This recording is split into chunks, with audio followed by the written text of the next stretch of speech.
देश में पैसा ज्यादा हो रहा है, इनफ्लो ज्यादा है और आउटफ्लो कम है, यानी देश में पैसा ज्यादा आ रहा है, देश से कम जा रहा है, यानी देश में ज्यादा आ रहा है। फॉरेन एक्सचेंज रिजर्व होने का मतलब है फॉरेन करेंसीज का रिजर्व होता है, यानी बहुत सारी कंट्रीज की करेंसी इसके अंदर होती है, यानी यूरो, पाउंड, ये सारी चीजें, डॉलर्स वगैरह इसके अंदर होते हैं। जब देश में बूम मार्केट है, बूम मार्केट मतलब देश में अच्छी प्रोडक्शन हो रही है, अब देश में प्रोडक्शन ज्यादा हो रही है तो हम बाहर की कंट्री में एक्सपोर्ट करेंगे, एक्सपोर्ट करेंगे तो देश में पैसा ज्यादा आएगा, देश में पैसा ज्यादा आएगा तो यानी बीओपी सरप्लस की सिचुएशन यहाँ पे होती है। हेलो बच्चों, कैसे हो आप सब? उम्मीद है आप लोग एकदम मस्त हो गए। सो मैं हूँ तान्या मुंजाल।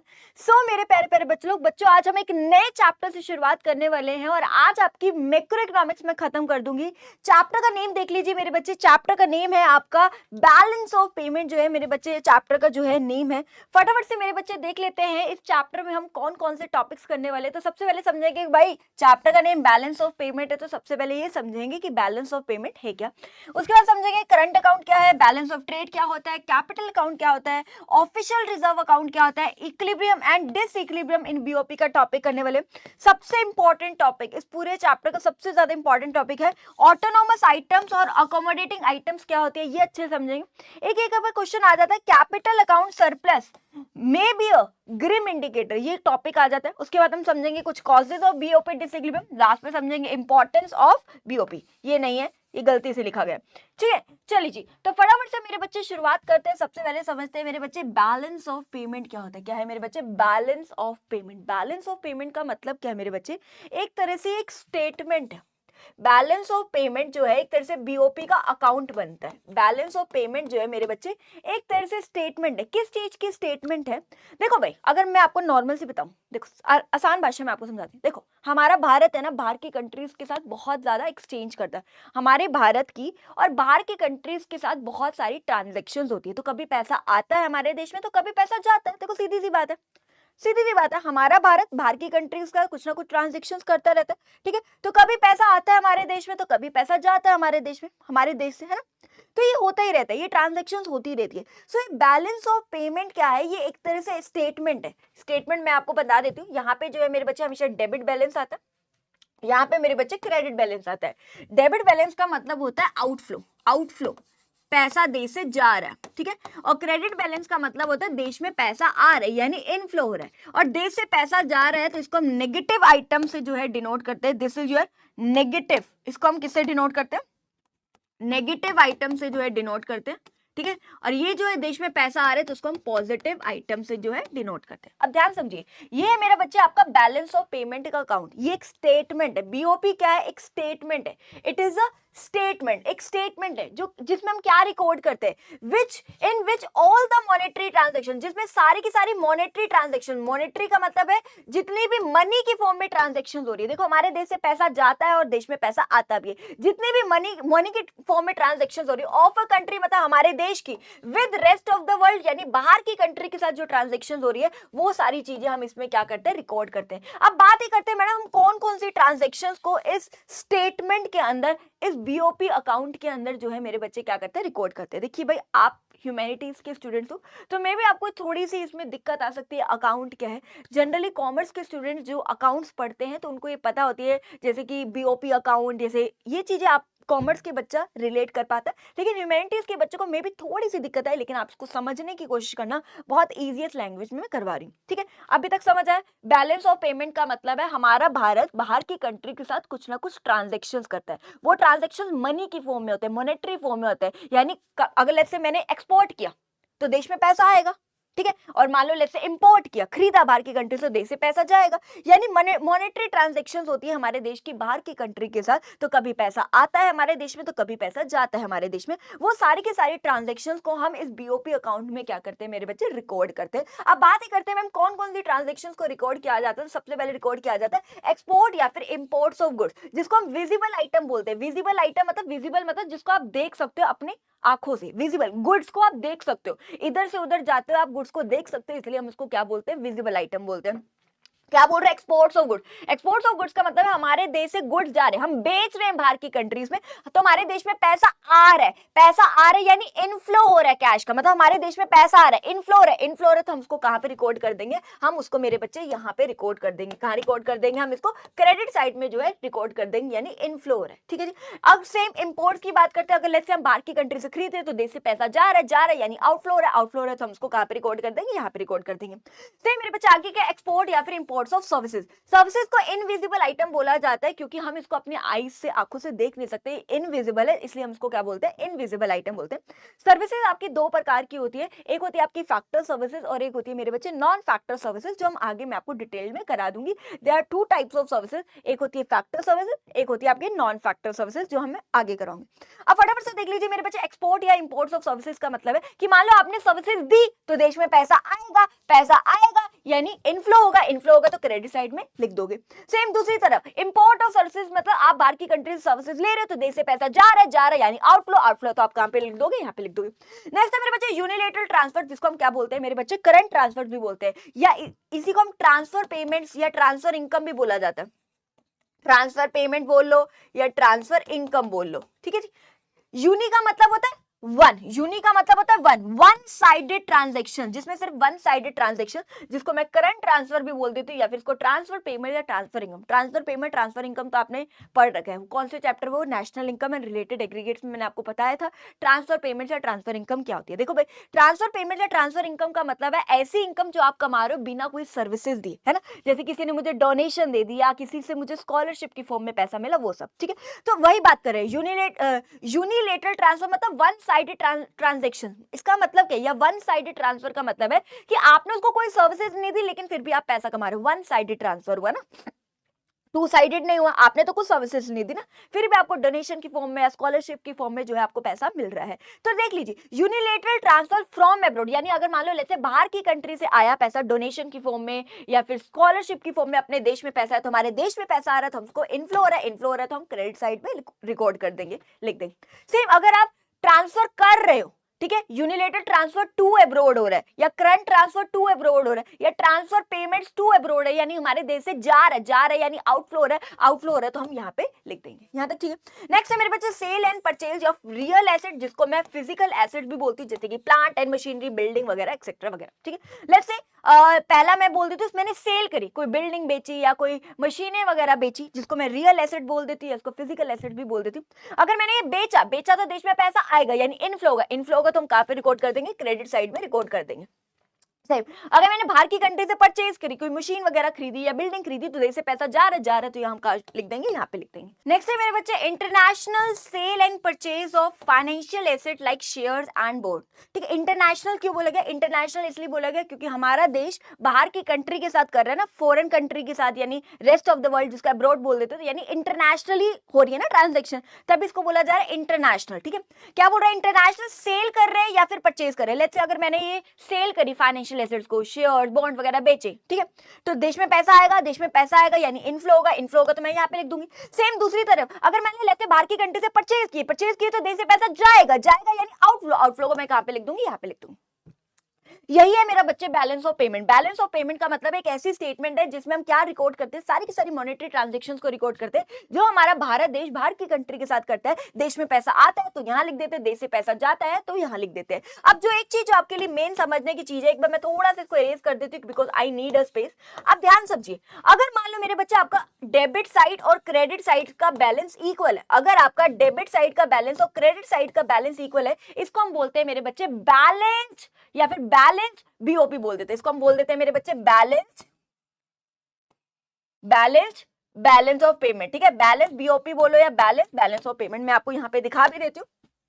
ठीक है, अगर यहाँ पे देखो ये सेम है, ठीक है, यहाँ पे आपको पता है क्रेडिट साइड वाली ट्रांजैक्शन यहाँ लिखते हो, डेबिट साइड वाली सारी यहाँ। ठीक है, तो लास्ट में क्या करते हैं मेरे बच्चे, अगर आपका डेबिट साइड का बैलेंस और क्रेडिट साइड का बैलेंस इक्वल आ रहा है तो इसको हम क्या बोलते हैं मेरे बच्चे, बैलेंस बीओपी बोलते हैं। अगर डेबिट साइड का बैलेंस और क्रेडिट साइड का बैलेंस अगर आपका इक्वल है तो उसको हम क्या बोलते हैं, बैलेंस बीओपी। लेकिन अगर मान लो अगर ये वाली सिचुएशन अगर मेरे बच्चे मान लो ये वाली सिचुएशन है, ये वाली सिचुएशन का मतलब है कि आपके खर्चे ज्यादा हो रहे हैं, आउटफ्लो ज्यादा हो रहा है और देश में पैसा कम आ रहा है। इनफ्लो कम है देश में लेकिन आउटफ्लो ज्यादा है, यानी देश में पैसा कम आ रहा है और देश से पैसा ज्यादा जा रहा है, यानी ये डेफिसिट की सिचुएशन है। और इसी को मैं क्या बोलती हूँ मेरे बच्चे, बीओपी, डेफिसिट की सिचुएशन हम इसको क्या करते हैं मेरे बच्चे बोलते हैं। लेकिन दूसरी तरफ अगर मेरे बच्चे मैं चलूं, मान लो अगर ये वाली सिचुएशन है कि देश में पैसा ज्यादा हो रहा है, इनफ्लो ज्यादा है और आउटफ्लो कम है, यानी देश में पैसा ज्यादा आ रहा है, देश से कम जा रहा है, यानी देश में ज्यादा आ रहा है। देश में ज्यादा या ज्यादा आने का मतलब क्या है कि अच्छी बात है, पॉजिटिव, यानी सरप्लस हो रहा है हमारे देश में ना, तो इसको हम बोलते हैं बीओपी सरप्लस, या फिर सरप्लस बीओपी बोल दो या बीओपी सरप्लस बोल दो, एक ही बात है।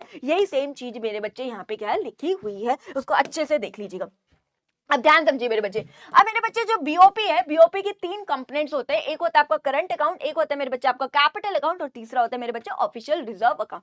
ठीक है, तो एक एक करके समझते हैं। अच्छा, एक चीज जो मुझे आपको यहाँ पे समझानी है, ध्यान समझना, ध्यान से समझना, सबका ध्यान अब यही होना चाहिए, बहुत इंपॉर्टेंट चीज है। अभी हमने पढ़ा बैलेंस ऑफ पेमेंट, मैंने बात करी बैलेंस ऑफ पेमेंट के 3 कंपोनेंट्स है, एक करंट अकाउंट, एक कैपिटल अकाउंट, एक आपका ऑफिशियल रिजर्व अकाउंट। ठीक है, जो आप स्टार्टिंग के 3 ट्रांजेक्शन देख रहे हो, जो आप स्टार्टिंग के 3 ट्रांजेक्शन देख रहे हो वो आपकी करंट अकाउंट के अंदर आती है, वो आपकी करंट अकाउंट के अंदर आती है, और बाकी के जो आप 2 ट्रांजेक्शन देख रहे हो वो आपकी मेरे बच्चे कैपिटल अकाउंट के अंदर आती है, ये आपकी कैपिटल अकाउंट के अंदर आती है। मतलब इतनी तो आती है, इसके अलावा भी आती है कुछ कैपिटल अकाउंट के अंदर। अच्छा, अगर आप ये देख पा रहे हो sale and purchase of real asset, जिसको फिजिकल एसेट यानी प्लांट मशीनरी बिल्डिंग, इसी को मेरे बच्चे हम एफडीआई भी बोल देते हैं।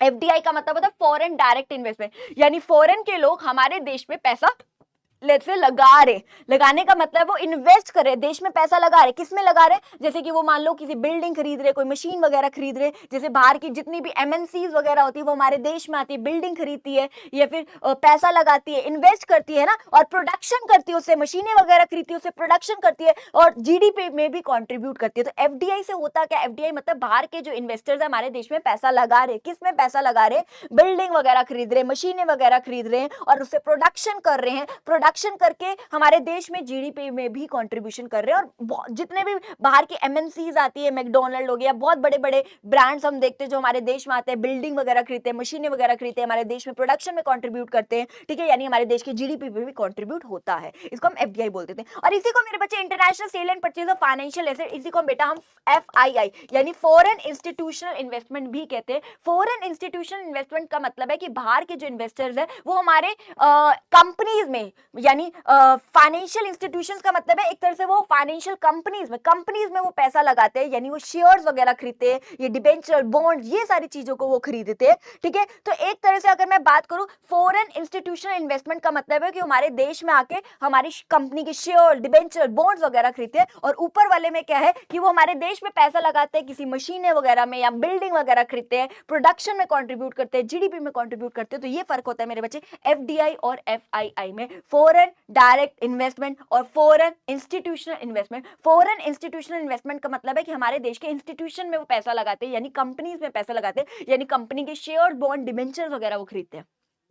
ठीक है, चलिए अब यहां तक क्लियर हो गया। तो वही मेरे बच्चे बात करें 3 कंपोनेंट्स है, करंट अकाउंट, कैपिटल अकाउंट और ऑफिशियल रिजर्व अकाउंट। सबसे पहले हम बात करते हैं मेरे बच्चे करंट अकाउंट क्या होता है। करंट अकाउंट भी बच्चे यही है कि जो हमारा भारत देश बाहर की कंट्री के साथ ट्रांजैक्शंस कर रहा है, हमारा भारत देश बाहर की कंट्री के साथ मॉनेटरी ट्रांजैक्शंस कर रहा है, और वो ऐसी ट्रांजैक्शन है जिससे हमारे देश की ना ही एसेट पे इंपैक्ट पड़ता है ना ही कोई लायबिलिटीज पे इंपैक्ट करता है। तो एक बार देख लेते हैं, अगर आप ये ट्रांजैक्शन हम एक भी करंट अकाउंट बना ही लेते हैं, तो एक करंट अकाउंट बनाते हैं आप, ये आपका करंट अकाउंट। ठीक है, यहाँ पे आपका आता है डेबिट बैलेंस, यहाँ पे आता है मेरे बच्चे आपका क्रेडिट बैलेंस। डेबिट बैलेंस का मतलब होता है कि आउटफ्लो हो रहा है, पैसा जा रहा है देश में, जिसको हम नेगेटिव आइटम से रिप्रेजेंट करते हैं। क्रेडिट बैलेंस का मतलब है देश में पैसा आ रहा है, यानी इनफ्लो हो रहा है, इनफ्लो हो रहा है, यानी जिसको हम पॉजिटिव आइटम से क्या करते हैं, डिनोट करते हैं। यहाँ तक ठीक है सबको? यहाँ तक किसी को कोई दिक्कत नहीं? तो एक बार देख लेते हैं, मैंने बताया था स्टार्टिंग की 3 आइटम्स वो किस में आती है, करंट अकाउंट में, और लास्ट की 2 आइटम्स किस में आती है, कैपिटल अकाउंट में। तो सबसे पहले वही export and imports of goods, जिसको मैं क्या बोलती हूँ मेरे बच्चे, विजिबल आइटम बोलती हूँ। आपको पता है एक्सपोर्ट कर रही हूँ, एक्सपोर्ट का मतलब है कि मैं गुड्स को बेच रही हूँ, तो देश में पैसा आ रहा है यानी इनफ्लो हो रहा है। अरे इनफ्लो हो रहा है यानी किसको मैं कहाँ रिकॉर्ड करूंगी, क्रेडिट साइड में। ठीक है, नेक्स्ट है इंपोर्ट्स ऑफ गुड्स, यानी देश से गुड्स को बेचा। इंपोर्ट का मतलब क्या है? इंपोर्ट का मतलब मैं बाहर की कंट्री से खरीद रही हूँ, ध्यान समझिए, एक्सपोर्ट का मतलब है बेच रही हूँ तो पैसा आ रहा है। इंपोर्ट का मतलब है मैं बाहर की कंट्री से सामान खरीद रही हूँ तो देश से पैसा जा रहा है यानी आउटफ्लो है। आउटफ्लो है तो मैं कहां पे रिकॉर्ड कर दूंगी, इसको डेबिट साइड में कर दूंगी। इसको विजिबल क्यों बोला जाता है, क्योंकि गुड्स को एक्सपोर्ट इंपोर्ट करते वक्त, इधर से उधर जाते वक्त हम देख सकते हैं, विजिबल है ना। नेक्स्ट है मेरे बच्चे एक्सपोर्ट्स और इंपोर्ट्स ऑफ सर्विसेज, यानी एक्सपोर्ट्स और इंपोर्ट्स ऑफ सर्विसेज का मतलब क्या है। सर्विसेज मैं अभी समझा दूंगी, दो प्रकार की, अभी हम आगे बात करेंगे। लेकिन इसका मतलब वही सेम चीज, एक्सपोर्ट ऑफ सर्विसेज मतलब अगर मान लो जैसे आपने सर्विसेज दी है बाहर की कंट्री को, तो देश में पैसा आएगा यानी इनफ्लो यानी क्रेडिट साइड में हम इसको रिकॉर्ड कर देंगे। नेक्स्ट है इंपोर्ट ऑफ सर्विसेज, मतलब आप बाहर की कंट्री से सर्विसेज ले रहे हो यानी देश से पैसा जाएगा यानी आउटफ्लो का मतलब क्या है, आउटफ्लो मतलब कहां पे रिकॉर्ड कर देंगे, डेबिट साइड में हम क्या कर देंगे मेरे बच्चे, रिकॉर्ड कर देंगे। सर्विसेज को हम इनविजिबल आइटम्स बोलते हैं, याद रखने ना। गुड्स का एक्सपोर्ट इंपोर्ट जिसको विजिबल देखा जा सकता है, सर्विसेज को विजिबल आंखों से नहीं कर सकते, ये इनविजिबल आइटम है। नेक्स्ट है मेरे बच्चे यूनिलेटरल ट्रांसफर, जिसको करंट ट्रांसफर भी बोल देते हैं, ट्रांसफर पेमेंट वगैरह भी बोल देते हैं, तो ध्यान रखना। यूनिलेटरल ट्रांसफर्स टू अब्रोड का मतलब क्या है कि आपने क्या किया, पेमेंट करी, मतलब डोनेशन करी बाहर की कंट्री में, स्कॉलरशिप दी। टू अब्रोड मतलब देश से पैसा जा रहा है यानी आउटफ्लो मतलब कहां आ जाएगा, आउटफ्लो कहां आ जाएगा, डेबिट साइड में आ जाएगा। या फिर आ जाए यूनिलेटरल ट्रांसफर फ्रॉम अब्रोड, मतलब बाहर की कंट्री से पैसा आ रहा है, डोनेशन की फॉर्म में, स्कॉलरशिप की फॉर्म में पैसा आ रहा है यानी इनफ्लो कहां पे हम कहां कर देंगे, यहां पे रिकॉर्ड कर देंगे। यहां तक ठीक है, यहां तक किसी को कोई दिक्कत नहीं। सर्विसेज अभी मैं समझा दूंगी। सेम यहाँ पे भी मेरे बच्चे ध्यान समझिए, ये आपका करंट अकाउंट हमने बनाया, सेम यहाँ पे डेबिट साइड होती है, ये आपकी क्रेडिट साइड होती है। जब डेबिट बैलेंस और क्रेडिट बैलेंस इक्वल होता है तो इसको हम बोलते हैं बैलेंस्ड करंट अकाउंट। ये भी आगे मैं यहाँ पे एक डायग्राम शायद बनाया होगा मैंने, ठीक है, यहीं पे देख लो, ठीक है। ये आपका डेबिट साइड का बैलेंस, ये आपका क्रेडिट साइड का बैलेंस, अगर ये दोनों इक्वल है तो इसको मैं क्या बोलती हूँ मेरे बच्चे, बैलेंस करंट अकाउंट बोलती हूँ, क्योंकि यहाँ पे इनफ्लो और आउटफ्लो इक्वल है। इनफ्लो आउटफ्लो इक्वल होने का मतलब है कि जितना देश में पैसा आ रहा है उतना ही देश से पैसा जा रहा है, जितना इनफ्लो हो रहा है उतना ही आउटफ्लो हो रहा है, यानी debit balance equal to credit balance है। इसको क्या बोला जाता है, बैलेंस करंट अकाउंट की सिचुएशन। दूसरी सिचुएशन मैं ले लेती हूँ, लेट्स से ये वाली सिचुएशन ले लेती हूँ, ठीक है। इनफ्लो ज्यादा हो रहा है, देश में पैसा ज्यादा आ रहा है, देश से पैसा कम जा रहा है ना, देश में पैसा ज्यादा आ रहा है, इनफ्लो ज्यादा, देश से पैसा कम जा रहा है, यानी सरप्लस की सिचुएशन है। इसको क्या बोला जाता है मेरे बच्चे, सरप्लस करंट अकाउंट बोला जाता है। और तीसरी सिचुएशन मान लो मैं ये वाली ले लेती हूँ, अगर मान लो लेट्स से ये वाली सिचुएशन है कि आउटफ्लो ज्यादा है, देश से ज्यादा जा रहे हैं, देश में कम आ रहे हैं, यानी डेफिसिट की सिचुएशन। डेफिसिट यानी इसको क्या बोला जाता है, डेफिसिट करंट अकाउंट बोला जाता है, या करंट अकाउंट डेफिसिट भी हम बोल सकते हैं, कोई दिक्कत नहीं है। इसको करंट अकाउंट सरप्लस या सरप्लस करंट अकाउंट एक ही बात है, ठीक है। यहां तक क्लियर है। अब फटाफट से मैंने यहाँ पे बात करी थी मेरे बच्चे, आपकी सर्विसेज दो प्रकार की होती है। अच्छा, ये भी आपके लिए इनविजिबल ही होती है, इसको भी हम इनविजिबल आइटम में ही लेते हैं, ठीक है जी। यूनिलेटरल ट्रांसफर, क्योंकि स्कॉलरशिप की फॉर्म में पैसा या डोनेशन की फॉर्म में पैसा जा रहा है, ऑनलाइन होगा, सीधी सी बात है। मैं पैसा देने के लिए खुद तो उड़ के नहीं जाऊंगी, क्या करूंगी, आजकल ऑनलाइन होता है, मैंने डोनेशन कर दी दूसरी कंट्री में या बाहर की कंट्री से पैसा आ गया, तो ऐसे पैसे को ऐसे जाते जाते उड़ते उड़ते देख रहे हो क्या, पैसा को विजिबल है क्या, आंखों में देख रहे हो, पैसा इधर से उधर जा रहा है, उड़ते हुए देख रहे हो क्या, है उसके पंख लगे देख रहे हो क्या पैसों के, नहीं ना, सीधी सी बात है। तो इनविजिबल आइटम है, तो याद रखना इस चीज को। चलिए जी, अब बच्चे सर्विसेज मेरे बच्चे आपकी दो प्रकार की होती है, एक होती है मेरे बच्चे फैक्टर सर्विसेज और एक होती है मेरे बच्चे non factor services. Factor services का मतलब है, अब आपको पता है फैक्टर सर्विसेज कौन सी होती है, लैंड, लेबर, कैपिटल, एंटरप्रेन्योर। मान लो अगर आपने ये सर्विसेज दी है, लैंड की फॉर्म में या लेबर की तरह काम किया है या कैपिटल लगाई है या एंटरप्रेन्योर की बिजनेसमैन की तरह काम किया, तो देश में पैसा आएगा, यानी इनफ्लो होगा। किस किस फॉर्म में आएगा, रेंट की फॉर्म में आएगा, इंटरेस्ट की फॉर्म में आएगा, वेजेस की फॉर्म में आएगा, प्रॉफिट की फॉर्म में पैसा आएगा। अगर आप सर्विसेज दे रहे हो, ये सर्विसेज फैक्टर सर्विसेज दे रहे हो, तो देश में पैसा आएगा यानी इनफ्लो यानी क्रेडिट साइड, कहां आएगा, क्रेडिट साइड। क्लियर है इतना, सेम। अगर यही सर्विसेज आप बाहर की कंट्री से ले रहे हो, मैं लैंड ले रही हूं, लेबर की तरह लोग यहाँ पे काम करने आ रहे, किसी ने कैपिटल लगाई, कोई बिजनेसमैन की तरह काम करने आ रहे, आप सर्विसेज ले रहे हो, देश से पैसा जाएगा यानी आउटफ्लो। किस किस फॉर्म में जाएगा, रेंट की फॉर्म में जाएगा, इंटरेस्ट की फॉर्म में जाएगा, वेजेस की फॉर्म में जाएगा और प्रॉफिट की फॉर्म में जाएगा। पैसा जा रहा है यानी आउटफ्लो यानी डेबिट साइड, ठीक है जी, समझ गए। सेम सर्विसेज मैंने बोला दो प्रकार के, एक फैक्टर सर्विसेज, एक नॉन फैक्टर सर्विसेज, मतलब जैसे कि shipping services, banking services, insurance services. अगर आप ये सर्विसेज ले रहे हो तो देश से पैसा जाएगा यानी आउटफ्लो यानी डेबिट साइड। अगर आपने ये सर्विसेज, ये पहले क्या ली तो दे से पैसा, अगर आप ये सर्विसेज दे रहे हो, शिपिंग सर्विस दी या फिर बैंकिंग सर्विसेज दे रहे हो या इंश्योरेंस सर्विसेज आप दे रहे हो बाहर की कंट्री के लोगों को, तो देश में पैसा आएगा। आएगा यानी इनफ्लो, इनफ्लो यानी क्रेडिट साइड। तो यही मैंने आपको बताया सर्विसेज दो प्रकार की है, अगर आप देते हो पैसा आता है, अगर आप लेते हो सर्विसेज को तो पैसा जाता है। ठीक है, बस वही चीज है मेरे बच्चे, सेम करंट अकाउंट है, इससे आपकी कोई भी एसेट्स और लाइबिलिटीज पे हमारे देश की कुछ भी इंपैक्ट नहीं आ रहा है, सिंपल सी बात है। यहाँ तक क्लियर है? तो करंट कंपोनेंट्स की हमने बात करी, पहला क्या होता है करंट अकाउंट, ठीक है, इसके अंदर क्या क्या आती है, 3 ट्रांजेक्शन जो हमें इंक्लूड करते हैं, ठीक है, simple debit equal to credit है, ठीक है, अगर डेबिट इक्वल टू क्रेडिट है तो बैलेंस करंट अकाउंट, अगर ये सिचुएशन है तो सरप्लस करंट अकाउंट, अगर ये सिचुएशन है तो डेफिशिएंट करंट अकाउंट, जो मैं आपको ऑलरेडी करा चुकी हूँ। ठीक है, अब आज फटाफट से अब जो अगला टॉपिक है वो एक छोटा सा टॉपिक है बैलेंस ऑफ ट्रेड का। बैलेंस ऑफ ट्रेड क्या होता है? जो पहली ट्रांजेक्शन होती है ना, सबसे पहली ट्रांजेक्शन बीओपी की, ये वाली, खाली ये वाला, इसी को बैलेंस ऑफ ट्रेड बोला जाता है। बैलेंस ऑफ ट्रेड क्या होता है? Difference between export and imports of goods. यानी अगर एक बार मैं यहाँ पे आई जाती हूँ बैलेंस ऑफ ट्रेड की तरफ, it refers to the difference between exports of goods and imports of goods, जिसको विजिबल आइटम बोला जाता है। इसका भी अकाउंट बनता है, अगर आप देखोगे बैलेंस ऑफ ट्रेड अकाउंट बनता है सेम, या डेबिट बैलेंस, या आपका क्रेडिट बैलेंस होता है, या आउटफ्लो, आउटफ्लो मतलब नेगेटिव आइटम, यहाँ पे इनफ्लो, इनफ्लो का मतलब positive item. Difference between export and imports of goods का मतलब है कि अगर लेट्स से हम एक्सपोर्ट कर रहे हैं तो देश में पैसा आएगा, इनफ्लो, इनफ्लो साइड में लिख देंगे।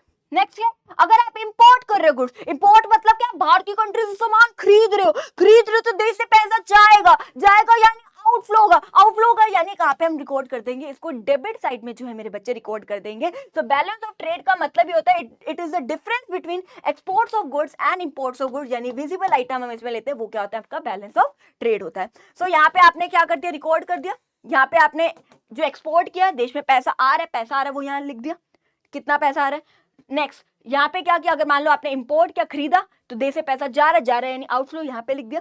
और हमें पता है डेबिट बैलेंस जो है should be equal to credit balance होना चाहिए। अगर इक्वल है, इक्वल होने का मतलब क्या है कि ये आपका क्या है, बैलेंस बीओटी सेम, इसका मतलब इनफ्लो आउटफ्लो इक्वल है, जितना देश में पैसा आ रहा है उतना ही देश से पैसा जा रहा है। अगर 10 करोड़ आ रहा है तो 10 करोड़ ही जा रहा है, सिंपल सी बात है। एक होती है सरप्लस की सिचुएशन।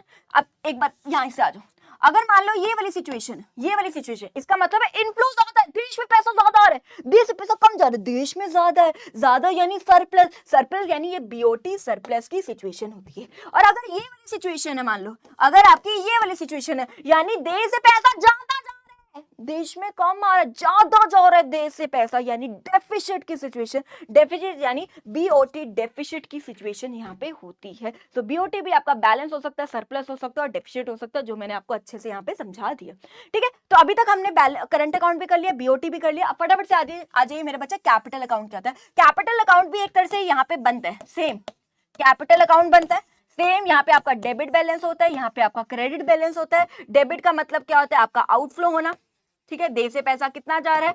क्रेडिट का मतलब देश में पैसा कितना आ रहा है, इनफ्लो होता है। ठीक है, इसको हम नेगेटिव आइटम से डिनोट करते हैं, इसको हम पॉजिटिव आइटम से डिनोट करते हैं। यहाँ तक ठीक है, चलिए। अब कैपिटल अकाउंट भी एक तरह से स्टेटमेंट है, किस चीज की स्टेटमेंट है, जिसमें हम बाहर की कंट्री के साथ जो भी ट्रांजैक्शंस कर रहे हैं वो सारी चीजें हम इस पे रिकॉर्ड करते हैं। लेकिन ये सारी ट्रांजैक्शन जो है वो एसेट्स और लाइबिलिटीज जो है हमारे देश की अफेक्ट करती है, हमारे देश के एसेट्स को भी इंपैक्ट करती है और हमारे देश की लाइबिलिटीज का मतलब देश पे कुछ ना कुछ कर्जा भी बढ़ता है। इस ट्रांजेक्शन की वजह से हमारे देश पे कोई ना कोई कर्जा भी बढ़ता है। तो यही है मेरे बच्चे कैपिटल अकाउंट, एक तरह से अकाउंट है, एक तरह से अकाउंट है, आप देख पा रहे, एक तरह से स्टेटमेंट है जो क्या शो करती है, सारी की सारी मॉनेटरी ट्रांजैक्शन जो भी मनी की फॉर्म में ट्रांजैक्शन हो रही है ऑफ ए कंट्री यानी हमारे देश की with rest of the world यानी बाहर की कंट्री के साथ, और इसकी वजह जो which is related with assets and liabilities of the country, जो एसेट्स और लायबिलिटीज से रिलेटेड है।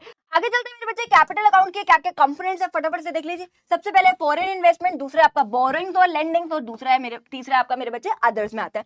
फॉरेन इन्वेस्टमेंट के अंदर क्या आती है मेरे बच्चे, एक आती है एफडीआई और एक आती है एफआईआई। एफआईआई का ही दूसरा नेम है, देख लीजिए, इसी को मेरे बच्चे आप पोर्टफोलियो इन्वेस्टमेंट भी कहते हैं। ये मैंने आपको ऑलरेडी बता दिया था, ये बताया था ना आपको, जो कैपिटल अकाउंट, ये जो लास्ट के दो कंपोनेंट्स है वो किस में आते हैं, कैपिटल अकाउंट में आता है। ये आपका एफडीआई है, ये आपका क्या है, एफआईआई है। ठीक है जी, अब फटाफट से समझते हैं मेरे बच्चे इसमें क्या है टॉपिक। अगर लेट्स से एफडीआई ले लेते हैं, एफडीआई मतलब फॉरेन डायरेक्ट इन्वेस्टमेंट, यानी बाहर के लोग हमारे देश में पैसा लगा रहे, इन्वेस्ट कर रहे हैं। ठीक है, पैसा लगा रहे। लेट्स से अगर मैं बात करूं, हमारे देश में आके बिल्डिंगें खरीद रहे हैं, मशीनें वगैरह खरीद रहे हैं, प्रोडक्शन में कंट्रीब्यूट कर रहे हैं, जीडीपी में कंट्रीब्यूट कर रहे हैं, यानी देश में पैसा लगा रहे, यानी देश में पैसा आ रहा है, देश में पैसा आ रहा है, यानी इनफ्लो हो रहा है। इनफ्लो यानी कहां पे रिकॉर्ड करेंगे, क्रेडिट साइड में रिकॉर्ड कर देंगे। ठीक है, लेकिन दूसरी तरफ अगर हम हमारे देश के लोग बाहर की कंट्री में इन्वेस्ट कर रहे हैं, एफडीआई की फॉर्म में बाहर की कंट्री में इन्वेस्ट कर रहे हैं, बाहर की कंट्री में जाके मशीनें खरीद रहे हैं या बिल्डिंगें वगैरह खरीद रहे हैं, बाहर की कंट्री में इन्वेस्ट कर रहे हैं, तो देश से पैसा जा रहा है यानी आउटफ्लो यानी डेबिट साइड में, यानी आउटफ्लो में हम इसको क्या कर देंगे, रिकॉर्ड कर दोगे। तो ये हमारे एसेट्स को जो है मेरे बच्चे इंपैक्ट करता है, एसेट्स को जो है इंपैक्ट करता है। नेक्स्ट है मेरे बच्चे एफआईआई मतलब foreign institution investment. Foreign institution investment का मतलब है कि जो फॉरेन के इन्वेस्टर्स है वो हमारे देश के कंपनीज में शेयर्स में, डिबेंचर, बोर्ड्स वगैरह में खरीद रहे हैं, यानी देश में पैसा आ रहा है, यानी आ रहा है का मतलब क्या है, जल्दी से बताइए, देश में पैसा आ रहा है, देश में पैसा आ रहा है यानी इनफ्लो मतलब यहाँ पे आ जाएगा। सेम अगर हम बाहर की कंट्री के किसी कंपनी में पैसा लगा रहे, शेयर्स वगैरह खरीद रहे, डिबेंचर वगैरह, तो देश से पैसा जा रहा है यानी आउटफ्लो यानी डेबिट साइड में हम इसको लिख देंगे। नेक्स्ट है मेरे बच्चे बोरोइंग्स क्या होती है, लेंडिंग्स क्या होती है। लेंडिंग्स, अगर लेंडिंग्स का मतलब क्या होता है, लेंडिंग का मतलब होता है कि आप किसी को पैसा दे रहे हो। पहले हम बोरोइंग्स भी करेंगे, पहले लेंडिंग्स कर लो। लेंडिंग मतलब आप किसी को पैसा दे रहे हो, उधारी दे रहे हो। बोरो का मतलब आप उधार ले रहे हो, लेंडिंग का मतलब आप उधार दे रहे हो। लेंडिंग मतलब कि इसका मतलब यह है कि हम बाहर की कंट्री को उधार दे रहे हैं, यानी देश से पैसा जा रहा है यानी आउटफ्लो यानी आउटफ्लो कहां पे आ जाएगा, डेबिट साइड में आपका आ जाएगा। बोरोइंग्स का मतलब कि मैं बाहर की कंट्री से पैसा ले रही, ठीक है, ले रही पैसा जो है ले रही हूं यानी इनफ्लो हो रहा है। इनफ्लो यानी पैसा आ रहा है, इनफ्लो यानी कहां पे रिकॉर्ड कर देंगे, क्रेडिट साइड में। ध्यान समझिए, बोरिंग्स होती है, एक लेंडिंग्स होती है। लेंडिंग का मतलब होता है पैसा देना, ठीक है, बोरिंग्स का मतलब पैसा लेना, उधार लेना। लेंडिंग मतलब किसी को उधार देना, तो आप दे रहे हो तो दे से पैसा जा रहा है यानी आउटफ्लो को मैं यहाँ पे आउटफ्लो को कहां पे रिकॉर्ड कर देंगे, डेबिट साइड में। और बोरिंग्स मतलब पैसा आप ले रहे हो बाहर की कंट्री से, उधारी ले रहे हो यानी देश में पैसा आ रहा है यानी इनफ्लो है, और इनफ्लो को हम यहाँ पे कर देंगे। अब मेरे बच्चे बोरिंग्स आपके दो प्रकार की होती है, एक होती है आपकी एक्सटर्नल कमर्शियल बोरिंग और एक होती है मेरे बच्चे external assistant boring. External commercial boring का मतलब है कि आप जो बाहर की कंट्री से उधार ले रहे हो वो मार्केट रेट ऑफ इंटरेस्ट पे ले रहे हो। मार्केट रेट ऑफ इंटरेस्ट का मतलब है जो मार्केट में रेट ऑफ इंटरेस्ट चल रहा है उसी रेट ऑफ इंटरेस्ट पे जो आप उधारी ले रहे हो। मान लो मार्केट में 12% रेट ऑफ इंटरेस्ट चल रहा है, तो आप 12% रेट ऑफ इंटरेस्ट पे क्या ले रहे हो, उधारी ले रहे हो। नेक्स्ट है मेरे बच्चे, एक होता है एक्सटर्नल असिस्टेंट बोरोइंग।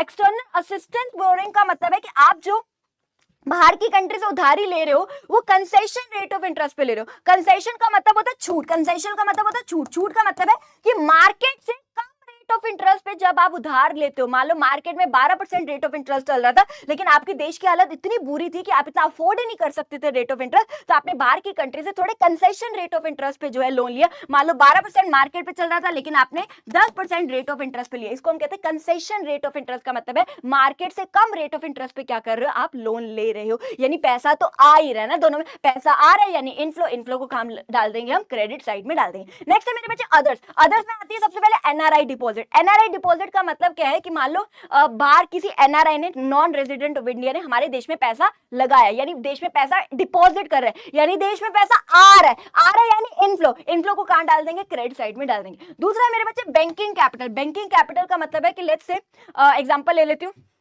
बाहर के बैंक्स ने हमारे देश के बैंक्स में पैसा लगाया, यानी देश में पैसा आ रहा है यानी इनफ्लो। इनफ्लो किसको डाल देंगे, क्रेडिट साइड में डाल देंगे। लेकिन इसका दूसरा ले लेते हैं, लेट्स से अगर हमारे देश के बैंक ने बाहर की कंट्री के बैंक में पैसा डिपॉजिट किया, तो देश से पैसा जा रहा है यानी आउटफ्लो। आउटफ्लो यानी किसमें डाल देंगे मेरे बच्चे, डेबिट साइड में डाल देंगे। नेक्स्ट है मेरे बच्चे short term trade credit. Short term का मतलब होता है स्मॉल पीरियड ऑफ टाइम के लिए, ट्रेड का मतलब व्यापार, क्रेडिट का मतलब लोन, यानी आप बाहर की कंट्री से लोन ले रहे हो for short period of time के लिए लोन ले रहे हो, यानी देश में पैसा आ रहा है यानी इनफ्लो यानी क्रेडिट साइड में।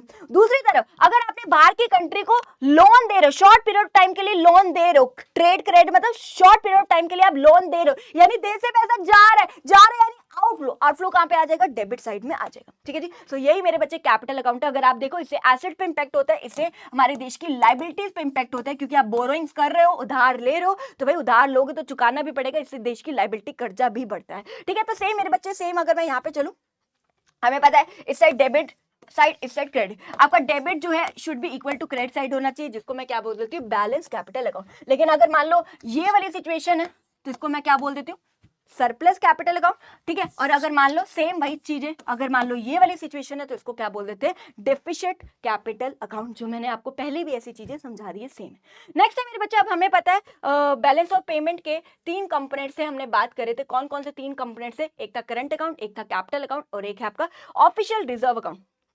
ध्यान समझिएगा, ऑफिशियल रिजर्व अकाउंट क्या होता है, बड़े ध्यान से समझना। Official reserve account, official reserve account को बच्चे एक एग्जांपल से मैं आपको समझाने की कोशिश करूंगी, बड़े ध्यान से समझना। बेसिकली ऑफिशियल रिजर्व अकाउंट होता क्या है, ध्यान से समझना।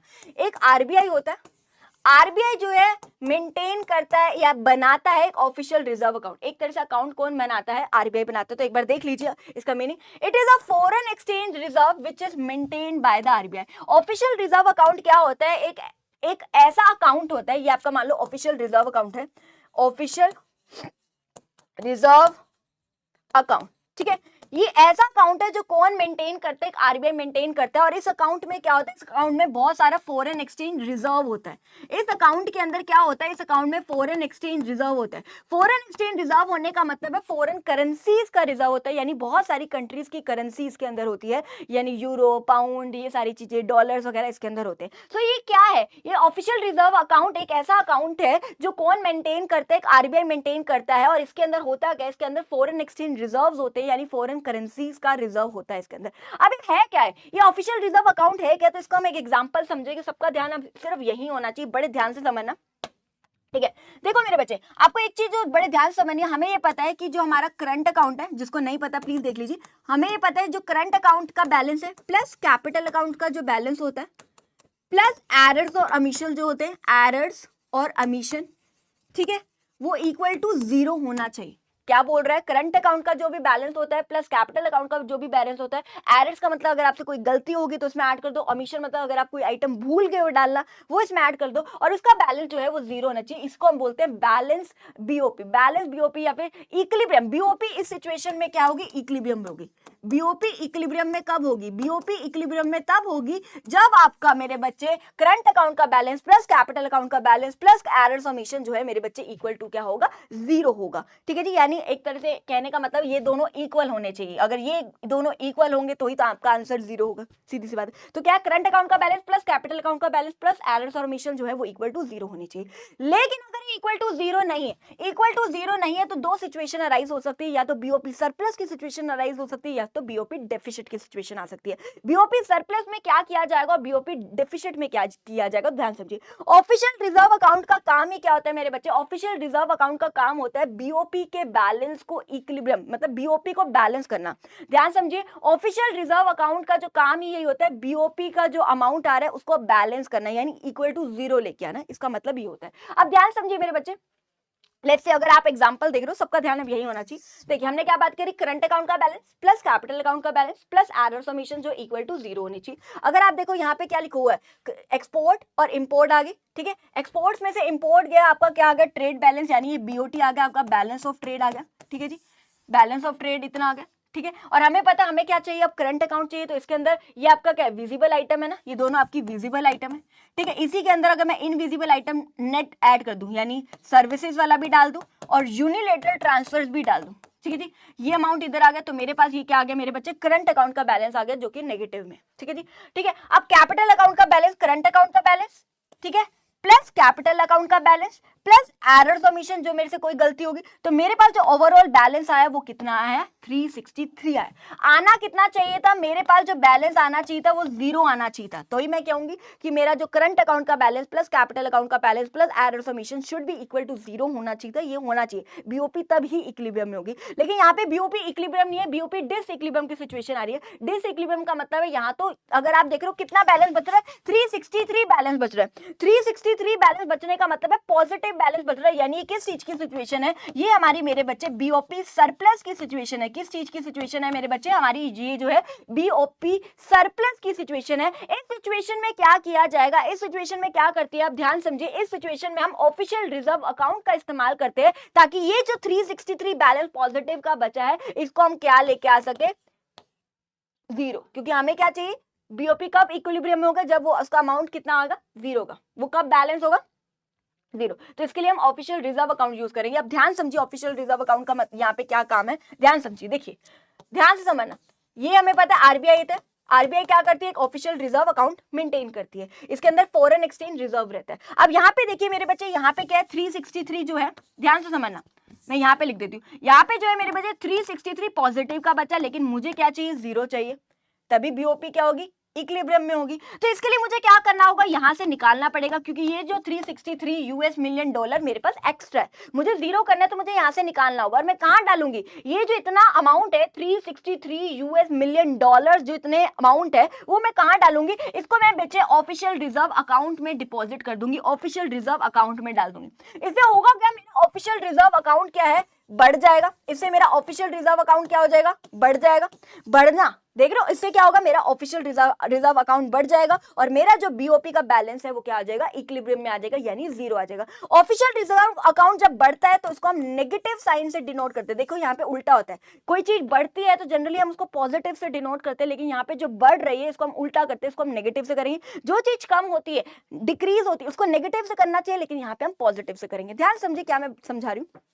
देखिए मेरे बच्चे, मैं आपको दोबारा से समझा देती हूँ, प्लीज सबका ध्यान यही होना चाहिए। अब यहाँ पे मेरे पास बीओपी सरप्लस की सिचुएशन आई है, लेकिन मुझे इक्विलिब्रियम के आने के लिए यहाँ पे होना चाहिए, तो मैं क्या कर दूंगी, यहाँ से निकाल दूंगी और कहाँ डाल दूंगी, ऑफिशियल रिजर्व अकाउंट में डाल दूंगी, जिसकी वजह से मेरा ऑफिशियल रिजर्व अकाउंट क्या हो जाएगा, बढ़ जाएगा, इंक्रीज हो जाएगा। तो ऑफिशियल रिजर्व अकाउंट का काम ही यही होता है, बीओपी के बैलेंस को इक्विलिब्रियम में करना। इक्विलिब्रियम मतलब ये एक बैलेंस लेके आना, इसका काम होता है ऑफिशियल रिजर्व अकाउंट का, ठीक है जी। लेकिन अगर मान लो दूसरी सिचुएशन आ गई, ये तो सरप्लस की सिचुएशन थी, अगर मान लो डेफिसिट की सिचुएशन होती, 363 नेगेटिव का बचता, डेफिसिट की सिचुएशन होती, लेकिन हमें तो क्या लेके आना, जीरो, मतलब इतना कमी है पैसे की, पैसा कम है नेगेटिव में, यानी इसके अंदर इतना पैसा और डालना पड़ेगा ताकि जो है एक बैलेंस हो जाए, बीओपी का जो है अमाउंट, बीओपी जो है हमारी बैलेंस हो जाए, है ना। बीओपी बैलेंस कब होगी, जब ये जीरो होगा, तो हमें इतना डालना पड़ेगा। तो कहां से डालूंगी, तो मैं ऑफिशियल रिजर्व अकाउंट का इस्तेमाल करूंगी, यहां से निकाल के यहाँ पे डाल दूंगी, जिससे मेरा ऑफिशियल रिजर्व अकाउंट क्या हो जाएगा, डिक्रीज हो जाएगा, कम हो जाएगा। और याद रखना, डिक्रीज होना इसको हम पॉजिटिव साइन से जो है डिनोट करते हैं, क्योंकि यहाँ पे इसको निकाल के मैंने यहाँ डाला, तो इसके लिए मैंने कुछ ना कुछ पॉजिटिव किया। तो याद रखना, मैं यहाँ पे लिख देती हूँ, या एक चीज याद रखना, जब इंक्रीज होता है आपका ऑफिशियल रिजर्व अकाउंट तो इसको हम नेगेटिव साइन से डिनोट करते हैं, जब डिक्रीज होता है हमारा ऑफिशियल रिजर्व अकाउंट इसको हम पॉजिटिव साइन से डिनोट करते हैं। उल्टा होता है यहाँ पे, इस चीज को याद रख लेना, बस यही है मेरे बच्चे, यही है। तो ध्यान समझिए, ऑफिशियल रिजर्व अकाउंट का काम क्या है, ऑफिशियल रिजर्व अकाउंट का काम ये है बीओपी को बैलेंस करना, कि अगर मान लो आपकी बीओपी सरप्लस की सिचुएशन आ रही है, डेफिसिट की सिचुएशन में आ रही है, लेकिन हमें तो यहाँ पे लेके आना है, तो ऑफिशियल रिजर्व अकाउंट का इस्तेमाल किया जाता है बीओपी को बैलेंस करने के लिए। यहाँ तक सबको क्लियर है, यहाँ तक किसी को कोई दिक्कत नहीं। अब ध्यान समझिए मेरे बच्चे, एक चीज जो आपको ध्यान से समझनी है, ये जो बीओपी का बैलेंस आ रहा है, इससे ऊपर वाली जो भी आइटम्स होती है, इससे ऊपर वाली जो भी आइटम्स होती है, इसको बोला जाता है मेरे बच्चे above the line, above the item या फिर above the line item of BOP, above the line item of BOP इसको बोला जाता है, क्योंकि BOP के बैलेंस से ऊपर, above है ना, above the line item BOP, और जो BOP के नीचे वाला जो ऑफिशियल रिजर्व अकाउंट में जिसमें मूवमेंट हो रही है, या तो ऑफिशियल रिजर्व अकाउंट बढ़ता है या कम होता है, जो भी है, इसको बोला जाता है मेरे बच्चे below the line item of BOP, below the line item of BOP. तो यही है मेरे बच्चे, एक बार देख लीजिए ऑफिशियल रिजर्व अकाउंट क्या होता है। It is a foreign exchange reserve which is maintain by RBI, ये तो मैंने आपको बता ही दिया है। एक आरबीआई होती है जो ऑफिशियल रिजर्व अकाउंट को मेंटेन करती है, और जिसके अंदर क्या होता है, फॉरेन एक्सचेंज का रिजर्व होता है,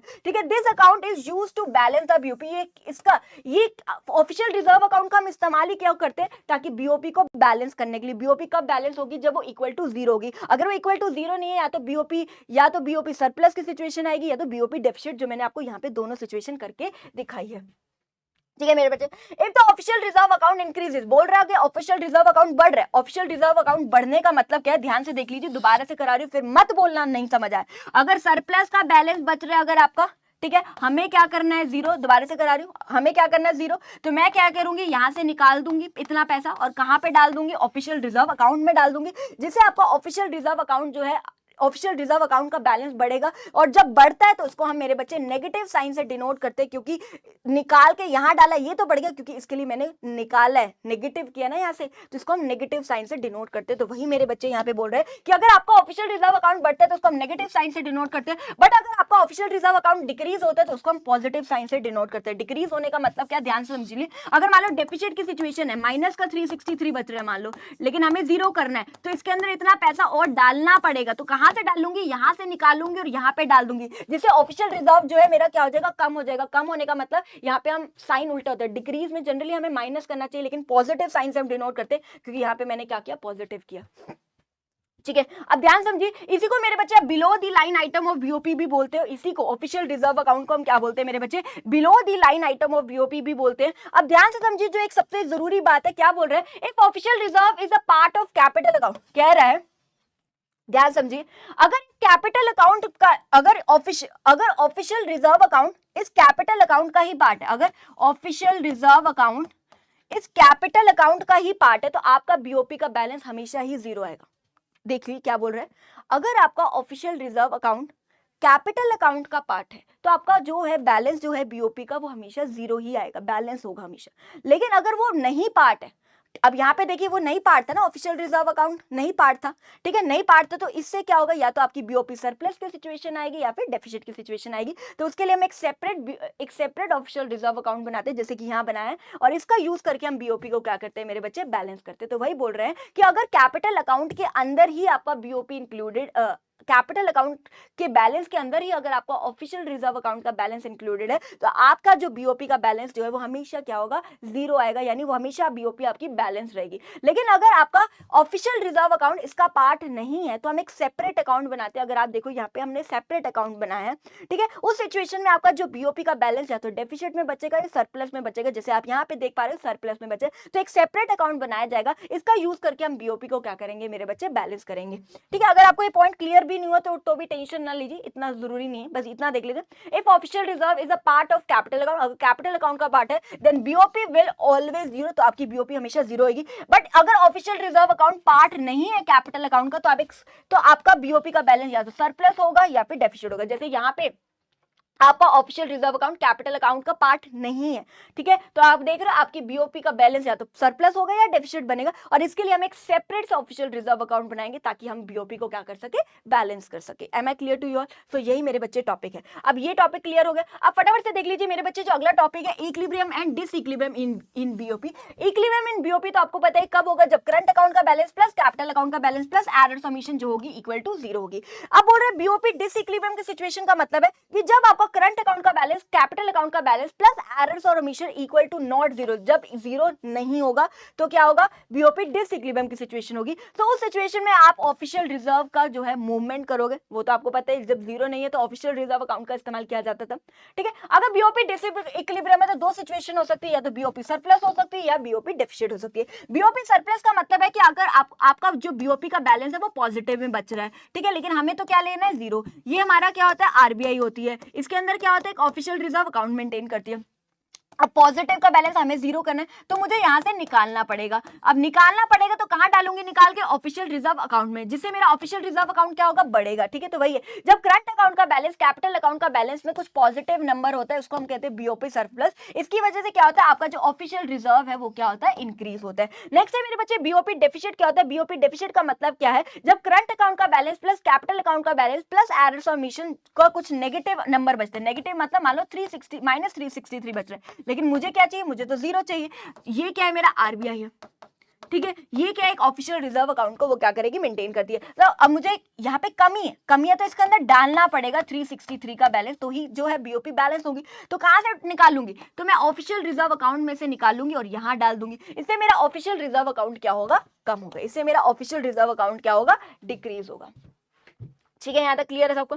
अब ध्यान से समझिए मेरे बच्चे, जो अगला टॉपिक है वो है आपका ऑटोनॉमस आइटम्स क्या होती है और अकोमोडेटिंग आइटम्स क्या होती है। ध्यान समझिए, ऑटोनॉमस आइटम्स का मतलब क्या है, autonomous items refers to such BOP transaction which are undertaken for consideration of profit. देखिए ध्यान समझिए, ऑटोनॉमस आइटम अगर आपको याद हो, मैंने यहाँ पे आपको कराई भी थी, एक बार ध्यान समझिए, सबका ध्यान अब यही होना चाहिए, प्लीज सबका ध्यान यही होना चाहिए। जो अपन ने बेटा जो पहली यानी अरे कलर ही बेकार सा है, गुलाबी लेते हैं, ठीक है। अगर आप मेरे बच्चे देख पा रहे हो ये ओवरऑल बैलेंस है, बीओपी के बैलेंस से ऊपर वाली आइटम्स को हमने क्या बोला था, above the line item BOP. इसी को मेरे बच्चे हम ऑटोनॉमस आइटम भी बोलते हैं, इसी को मेरे बच्चे आप ऑटोनॉमस आइटम्स भी बोलते हो, ऑटोनॉमस आइटम।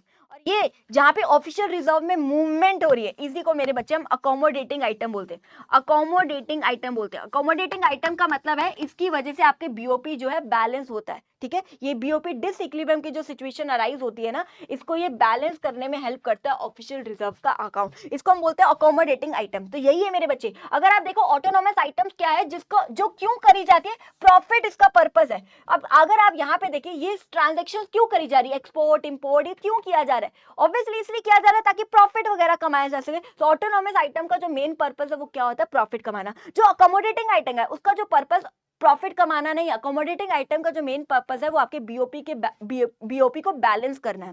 ध्यान समझिए, अकोमोडेटिंग आइटम का जो मेन ऑब्जेक्टिव वो क्या है, सिर्फ बीओपी को बैलेंस करना, जो डिसइक्विलिब्रियम में आ गई उसको बैलेंस करना, उसको इक्विलिब्रियम की सिचुएशन में लेके आना। इसका ऑब्जेक्टिव प्रॉफिट कमाना नहीं। तो वही है मेरे बच्चे, इसका ऑब्जेक्टिव क्या है, प्रॉफिट कमाना है, लेकिन इसका ये फ्री है, फ्री फ्रॉम प्रॉफिट, इसका ऑब्जेक्टिव प्रॉफिट कमाना नहीं है। Autonomous items are the cause of BOP imbalance, इसी की वजह से बीओपी सरप्लस और इसी की वजह से बीओपी डेफिसिट की सिचुएशन आती है। क्या बोल रहा है, ऑटोनॉमस आइटम्स की वजह से, इसकी वजह से जो है आपकी बीओपी का जो बैलेंस सरप्लस में आता है या फिर डेफिसिट की सिचुएशन में आती है, यानी यही कारण है जिसकी वजह से आपकी बीओपी डिसइक्विलिब्रियम की सिचुएशन आती है। अकोमोडेटिंग आइटम्स क्या होती है मेरे बच्चे, अकोमोडेटिंग आइटम्स क्या है, जो हेल्प करती है, आर मीन टू रीस्टोर या फिर करेक्ट द बीओपी इम्बैलेंस। जो बीओपी इम्बैलेंस हुई है, बीओपी इम्बैलेंस का मतलब है जो बीओपी का करंट अकाउंट आ रहा है, बीओपी सरप्लस अकाउंट आ रहा है, अकोमोडेटिंग आइटम का काम होता है उसको बैलेंस करना, उसको ठीक करना, उसको एक बैलेंस, मतलब देख पा रहे हैं ना, ऑफिशियल रिजर्व अकाउंट ही तो होता है। इसमें हम क्या करें, ये जो अकोमोडेटिंग आइटम होती है यानी ये, इसका काम क्या है, बीओपी को बैलेंस करना, जो प्रॉब्लम बीओपी सरप्लस या डेफिसिट की सिचुएशन आई है ना उसको ठीक करना, उसको बैलेंस करना, उसको रीस्टोर करना, ठीक है। नेक्स्ट क्या है, ऑटोनॉमस आइटम में involve the movement of goods across the border, यानी एक्सपोर्ट और इंपोर्ट होती है गुड्स वगैरह का। ऑटोनॉमस आइटम्स में क्या होती है, किस चीज की मूवमेंट होती है, गुड्स या फिर गुड्स की मूवमेंट होती है। आप देख पा रहे हो यहाँ पे किसकी मूवमेंट होती है, गुड्स या सर्विसेज की यहाँ पे जो है मूवमेंट होती है, अगर आप यहाँ पे देख पा रहे हो। लेकिन अकोमोडेटिंग आइटम में किसकी मूवमेंट होती है, यहाँ पे जो है ऑफिशियल रिजर्व अकाउंट की जो है यहाँ पे मूवमेंट होती है। यहाँ पे किसकी मूवमेंट होती है, यहाँ पे ऑफिशियल रिजर्व की जो है मेरे बच्चे मूवमेंट होती है। तो ये बोला these item involve the movement of official reserve, जो कौन मेंटेन करके रखती है, आरबीआई मेंटेन करके रखती है। ऑटोनॉमस आइटम्स को हम क्या बोलते हैं, above the line item of BOP बोलते हैं, इसको हम below the line item of BOP बोलते हैं, ये तो आपको पता ही है, ये तो हमें पता ही है। ऑटोनॉमस आइटम्स को हम क्या बोलते हैं, अबव दी लाइन आइटम बीओपी, और इसको क्या बोलते हैं मेरे बच्चे, below the line item of BOP बोला जाता है। सेम है मेरे बच्चे और कुछ भी नहीं। यहां तक क्लियर हो गया सबको। अब बोल रहे अगला क्वेश्चन जो आ रहा है, ध्यान समझिए, अगला क्वेश्चन है capital account surplus may be a grim indicator. Capital account का सरप्लस बैलेंस बच रहा है। सरप्लस का मतलब क्या कि हमारे देश में पैसा ज्यादा आ रहा है। तो जो देश में पैसा आ रहा है वो किसी भी फॉर्म में आ सकता है, एफडीआई की फॉर्म में भी आ सकता है, बोरोइंग्स की फॉर्म में भी आ सकता है, अदर डिपॉजिट्स की फॉर्म में भी, मतलब किसी भी फॉर्म में आ सकता है। कह रहे may be a grim indicator. Grim का मतलब होता है वार्निंग इंडिकेटर हो सकता है भाई हमारे देश के लिए। अब कैसे भाई, कैपिटल अकाउंट सरप्लस, मतलब देश में तो पैसा आ रहा है तो देश के लिए वार्निंग कैसे हो सकती है, क्यों नहीं हो सकती। क्या पता जो देश में पैसा आ रहा है वो बोरोइंग्स की वजह से ज्यादा आ रहा हो हमारे देश में पैसा। क्या पता मेरे बच्चे जो हमारे देश में पैसा आ रहा है वो बोरोइंग्स की वजह से आ रहा हो, हम उधार ले रहे हैं उसकी वजह से हमारा कैपिटल अकाउंट का सरप्लस ज्यादा हो रहा है, और ये तो देश के लिए लायबिलिटी क्रिएट कर रहा है। लायबिलिटी का मतलब है देश के ऊपर कर्जा हो रहा है, भाई कर्जा बढ़ रहा है, क्योंकि अगर उधारी लिया है तो ब्याज के साथ उधार चुकाना भी तो पड़ेगा देश को। तो ये तो देश के लिए उधारी हो रही है, एक तरह से कर्जा हो रहा है हमारे देश के लिए, जो एक अच्छी सिचुएशन नहीं है। ज्यादा किसी भी देश पे कर्जा होना भी अच्छी बात नहीं है। तो यही बोल रहे कैपिटल अकाउंट सरप्लस जो है एक देश के लिए वार्निंग हो सकता है, बिल्कुल हो सकता है। क्या पता जो मेरा कैपिटल अकाउंट का सरप्लस आ रहा है वो बोरोइंग्स की वजह से आ रहा है, और बोरोइंग्स कर रहे हैं तो देश के ऊपर कर्जा बढ़ रहा है, और कर्जा बढ़ रहा है तो ये देश के लिए क्या है, अच्छी बात नहीं है, क्योंकि कर्जा तो चुकाना भी पड़ेगा। चलिए नेक्स्ट है मेरे बच्चे, what cause disequilibrium in BOP, की क्या कारण है कि आपका जो बीओपी है वो डिसइक्विलिब्रियम की सिचुएशन आती है। डिसइक्विलिब्रियम का मतलब है या तो बीओपी सरप्लस की सिचुएशन आ रही है या मेरे बच्चे बीओपी डेफिसिट की सिचुएशन आ रही है, ठीक है। तो यहाँ पे 3 कॉजेज है। अगर ये आपको टॉपिक नहीं मिला तो चैप्टर के एंड में चलना, जहाँ पे शायद एबिलिटी जोन वगैरह होता है वहां पे देखना, वहां पे आपको टॉपिक मिल जाएगा, और ये टॉपिक करके जाना आपको। 3 सिचुएशन हो सकती है बीओपी क्या कारण है कि बीओपी डिसइक्विलिब्रियम की सिचुएशन आ रही है, यानी बीओपी सरप्लस हो रही है या फिर बीओपी डेफिसिट की सिचुएशन आ रही है। तो तीन कारण हो सकते हैं, एक इकोनॉमिक फैक्टर, एक पॉलिटिकल फैक्टर और एक सोशल फैक्टर। इकोनॉमिक फैक्टर का मतलब बड़े ध्यान समझना, इकोनॉमिक फैक्टर जो बिजनेस से रिलेटेड फैक्टर्स होते हैं। सबसे पहला huge development expenditure. Huge development expenditure का मतलब है कि हम अपने देश में बहुत खर्चा कर रहे हैं। अब देश में खर्चा कर रहे हैं तो हम अपने देश में चाह रहे हैं नई नई टेक्नोलॉजी, ये सब इनोवेशन लेके आए, अपने देश में डेवलपमेंट करना चाह रहे हैं। तो इस वजह से हम क्या करें, बाहर की कंट्री से बहुत ज्यादा इंपोर्ट कर रहे हैं, टेक्नोलॉजी को इंपोर्ट कर रहे हैं, कुछ भी इंपोर्ट कर रहे हैं, क्योंकि हम अपने देश में क्या करना चाह रहे हैं, डेवलपमेंट करना चाह रहे हैं। तो बाहर की कंट्री से बहुत ज्यादा इंपोर्ट कर रहे हैं। मान लो अब इंपोर्ट कर रहे हैं यानी देश से पैसा जा रहा है, जा रहा है यानी आउटफ्लो हो रहा है, आउटफ्लो हो रहा है यानी किस चीज की सिचुएशन आ रही है, बीओपी डेफिसिट की सिचुएशन आ रही है। नेक्स्ट है मेरे बच्चे बिजनेस साइकिल। बिजनेस साइकिल का मतलब क्या होता है, बड़े ध्यान समझना, ये ध्यान से समझना बच्चे, ये होती है एक बिजनेस साइकिल। ऊपर होता है मेरे बच्चे बूम मार्केट, जिसको हम बुलिश मार्केट भी बोलते हैं, बूम बोल लो, बुलिश बोल लो, ठीक है। ये होता है आपका बेरिश मार्केट, जिसको डिप्रेशन भी बोला जाता है। ये होता है आपका रिसेशन, और ये होती है मेरे बच्चे रिकवरी की सिचुएशन। ये होती है मेरे बच्चे रिकवरी की सिचुएशन। बूम मार्केट या बुलिश मार्केट मतलब एक ऐसी मार्केट होती है जहां पे बहुत ज्यादा प्रोडक्शन हो रही होती है, लोगों के बस काम है, पैसा है, गरीबी नहीं है, देश का जीडीपी भी अच्छा चल रहा होता है, वो होती है मेरे बच्चे बूम मार्केट। जो कोरोना से पहले अगर मैं बात करूं तो बूम मार्केट ही, हमारे देश में प्रोडक्शन हो रही थी, लोगों बस काम पैसा अच्छा था, देश का जीडीपी बढ़ रहा था, मतलब पॉजिटिव सिचुएशन थी देश में, उसको हम कहते हैं बूम मार्केट। जब हमें पता है धीरे धीरे कोरोना आया तो धीरे धीरे हमें पता है लोग इंडस्ट्रीज फैक्ट्री सब बंद होने लगी, यानी लोगों की नौकरियां जाने लगी, देश में प्रोडक्शन धीरे धीरे क्या होने लगी, कम होने लगी। फिर एकदम से बेरिश मार्केट यानी डिप्रेशन की सिचुएशन आ गई थी देश में। तो क्या बोला था मोदी जी ने, आज रात 12 बजे से पूरा भारत बंद, यानी सारी इंडस्ट्रीज कंपनीज फैक्ट्री सब कुछ बंद हो गई थी, देश में प्रोडक्शन बंद हो गई थी, लोगों की नौकरियां चली गई थी, काम धंधे बंद हो गए थे, देश का जीडीपी गिर गया था, वो वाली सिचुएशन। फिर धीरे धीरे जब कोरोना चल गया तो धीरे धीरे जो है देश में भी रिकवरी आने लगी, यानी देश में प्रोडक्शन बढ़ने लगी। जब इंडस्ट्रीज फैक्ट्रीज कंपनियां खुलने लगी तो देश में धीरे धीरे क्या होने लगी, प्रोडक्शन बढ़ने लगी तो क्या हुआ, लोगों को बस काम आने लगा, पैसा आने लगा, धीरे धीरे देश का जीडीपी भी बढ़ने लग गया। तो हम बात करते हैं मेरे बच्चे यहाँ पे, जब देश में बूम मार्केट है, बूम मार्केट मतलब देश में अच्छी प्रोडक्शन हो रही है, अब देश में प्रोडक्शन ज्यादा हो रही है तो हम बाहर की कंट्री में एक्सपोर्ट करेंगे तो देश में पैसा ज्यादा आएगा, तो यानी बीओपी सरप्लस की सिचुएशन यहाँ पे होती है, ठीक है। लेकिन दूसरी तरफ अगर बेरिश मार्केट बोलूं, डिप्रेशन की सिचुएशन, जब देश में प्रोडक्शन नहीं हो रही, अब देश में प्रोडक्शन नहीं हो रही तो हम बाहर की कंट्री से खरीदेंगे यानी इंपोर्ट करेंगे, बाहर की कंट्री से खरीदेंगे तो देश से पैसा जाएगा यानी आउटफ्लो होगा यानी यहाँ पे क्या होगी, बीओपी डेफिसिट की सिचुएशन अराइज हो जाएगी। तो बिजनेस साइकिल भी अफेक्ट करता है कि भाई देश में बीओपी सरप्लस की सिचुएशन आ रही है, बीओपी डेफिसिट की सिचुएशन आ रही है, ठीक है। नेक्स्ट है मेरे बच्चे high rate of inflation. High rate of inflation का मतलब है हमारे देश में बहुत महंगाई है मतलब हर एक चीज के प्राइसेस बढ़ रहे हैं। अब हमारे देश के प्रोडक्ट बहुत ज्यादा महंगे हैं तो हम क्या करेंगे, बाहर की कंट्री के प्रोडक्ट्स खरीदेंगे, क्योंकि देश के प्रोडक्ट हमारे बहुत महंगे, तो हम बाहर की कंट्री के प्रोडक्ट खरीदेंगे तो देश से पैसा ज्यादा जाएगा, यानी आउटफ्लो होना यानी बीओपी डेफिसिट की सिचुएशन यहाँ पे अराइज हो रही है। नेक्स्ट है मेरे बच्चे development of import substitution. Development of import substitutes का मतलब है कि हम इंपोर्ट का सब्स्टिट्यूट लेके आए, यानी हम बाहर की कंट्री से इंपोर्ट ना करें,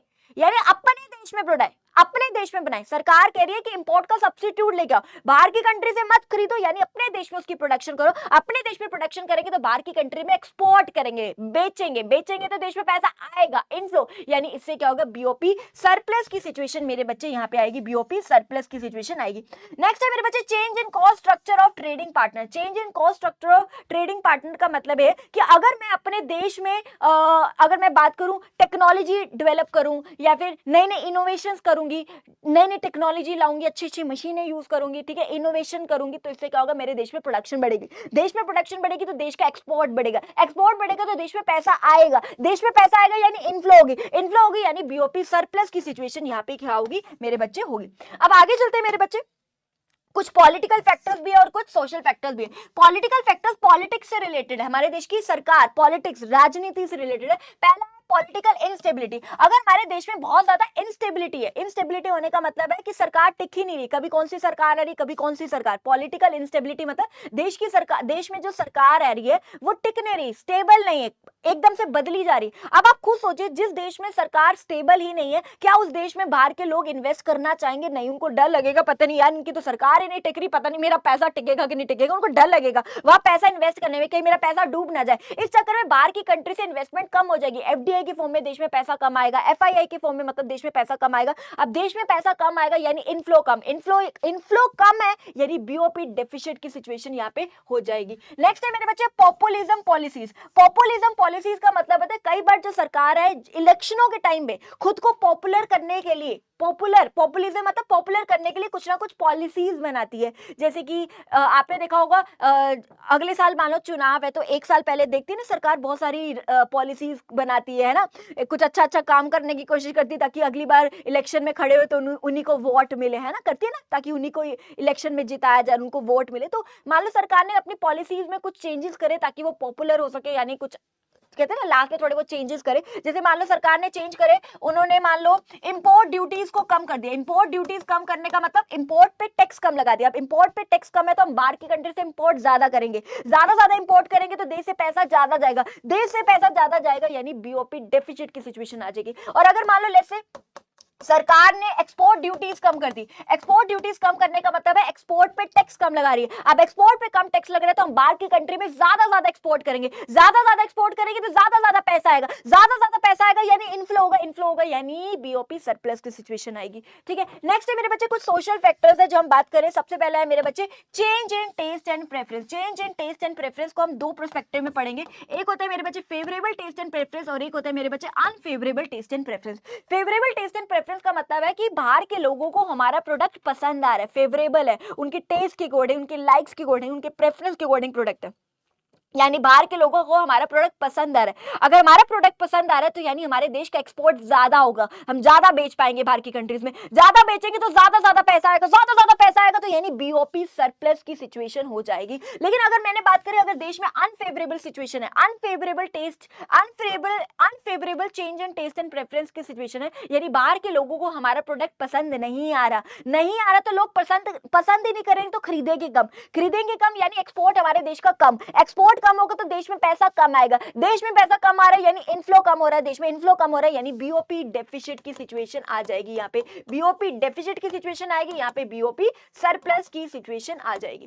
ठीक है, नेक्स्ट है मेरे बच्चे cross border prejudice. Cross border prejudice का मतलब क्या होता है मेरे बच्चे, कई बार जो है एक देश और दूसरा देश, क्रॉस बॉर्डर मतलब एक देश और दूसरे देश जो बॉर्डर पार करके दूसरा देश है उनके बीच में प्रेजुडिस का मतलब है लड़ाइयां होती है, मतलब दो कंट्रीज जो है वो एक दूसरे से, जो क्रॉस बॉर्डर जो दो कंट्रीज है वो एक दूसरे की एनिमी कंट्रीज मानी जा रही है। प्रेजुडिस का मतलब यहाँ पे है कि उन दोनों के बीच में लड़ाई है। जैसे कि हमें पता है इसका सबसे बड़ी एग्जांपल क्या है, इंडिया और पाकिस्तान, क्रॉस बॉर्डर है और उनकी आपस में बनती भी नहीं है, इंडिया और पाकिस्तान। ठीक है, तो कई बार क्या होता है इंडिया जो है मान लो जैसे इंडिया ने पाकिस्तान को सामान बेचा, एक्सपोर्ट किया, पाकिस्तान को सामान बेचा तो पाकिस्तान हमारा कहां सोचेंगे, तो एक्सपोर्ट करने पे जो देश में पैसा आएगा कई बार वो जो पैसा आता है वो प्रॉफिटेबल नहीं रहता है इतना, क्योंकि ऑब्वियसली पाकिस्तान ठगती है, पता ही आपको क्या करती है, पाकिस्तान की हरकतें आपको पता है, कई बार एक्सपोर्ट करती है लेकिन वो एक्सपोर्ट इंडिया के लिए ज्यादा प्रॉफिटेबल नहीं हो पाता, और प्रॉफिटेबल नहीं हो पाता तो देश में पैसा कम आता है, देश में पैसा कम आता है जिससे बीओपी डेफिसिट की सिचुएशन अराइज हो जाती है, क्योंकि पाकिस्तान हमारा कहां अच्छा सोचती है,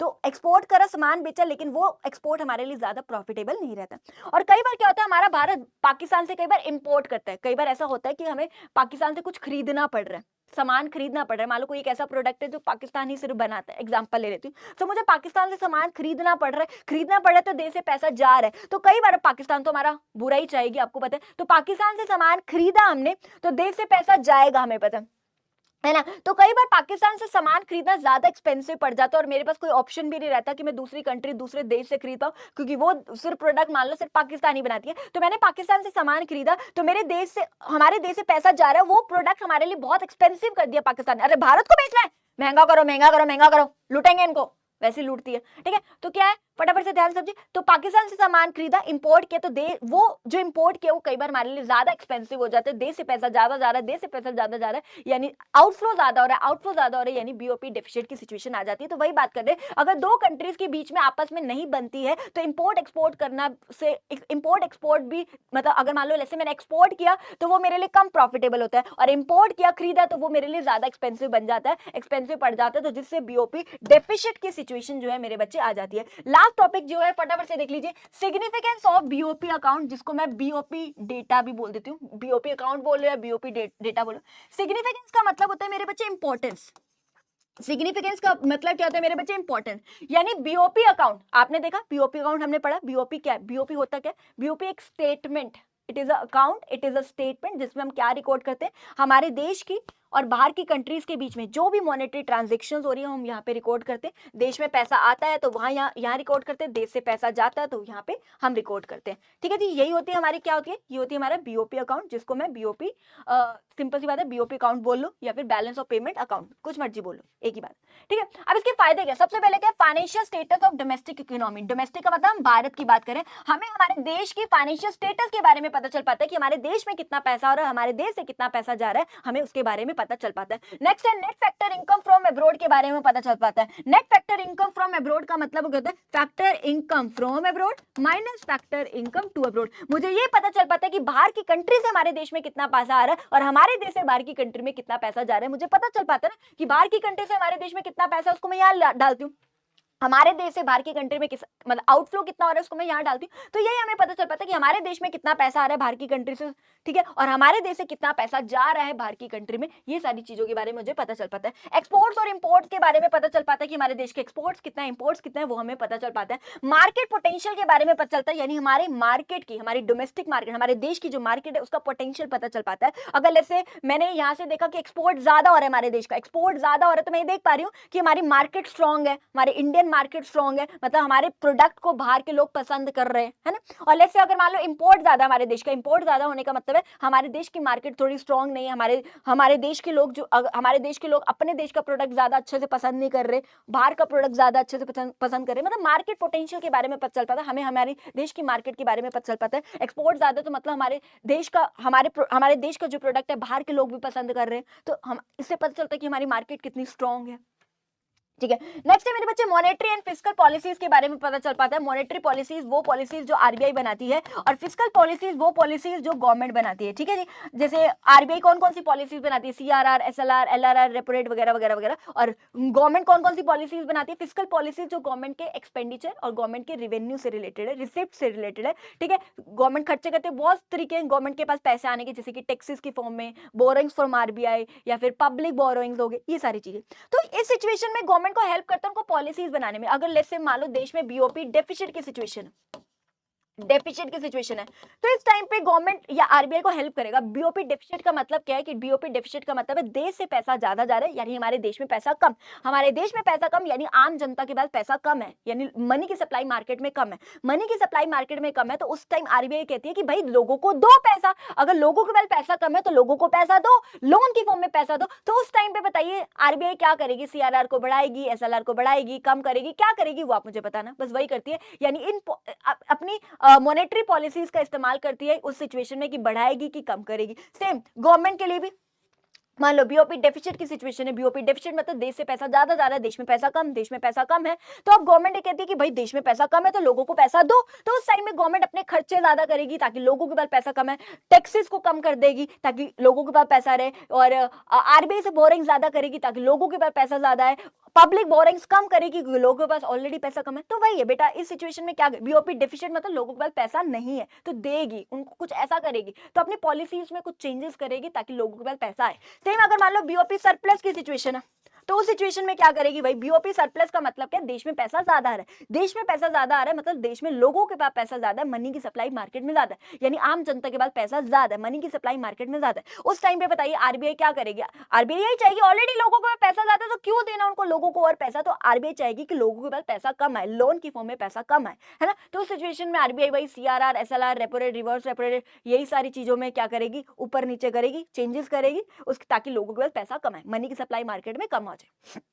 वैसे गवर्नमेंट भी क्या करेगी, गवर्नमेंट अपने खर्चों को कम कर देगी क्योंकि ऑलरेडी बहुत पैसा है, टैक्सेस को बढ़ा देगी, ठीक है, और पब्लिक बोरिंग ज्यादा करने लग जाएगी, आरबीआई से बोरिंग कम करेगी क्योंकि अगर उससे कम करेगी तो देश पे कम लगाएगी, देश पे कम लगाएगी तो लोगों के पास पैसा कम आएगा, है ना। यही हम बात कर रहे हैं। आसान भाषा में अगर मैं बात करूं तो ये आरबीआई को और गवर्नमेंट को हेल्प करता है पॉलिसीज को बनाने में। तो गवर्नमेंट और आरबीआई ये देखती है कि देश में क्या सिचुएशन है, बीओपी डेफिसिट की सिचुएशन है कि सरप्लस की सिचुएशन है, उसके हिसाब से वो अपनी क्या करती है, पॉलिसीज को बनाती है। सीआरआर, एसएलआर, रेपो रेट, मतलब ये पॉलिसीज में चेंजेस करते हैं, गवर्नमेंट भी अपनी पॉलिसीज में चेंजेस करता है। तो बस मेरे बच्चे यही आपका पूरा का पूरा चैप्टर था। मैंने पूरा का पूरा चैप्टर आपको बहुत अच्छे से रिवाइज कराने की कोशिश करी है। आई होप आपको चैप्टर बहुत अच्छे से समझ आ गया होगा। तो बस फिर मिलते हैं आपसे चलो नेक्स्ट क्लास में, तब तक के लिए take care, bye bye, enjoy, love you all.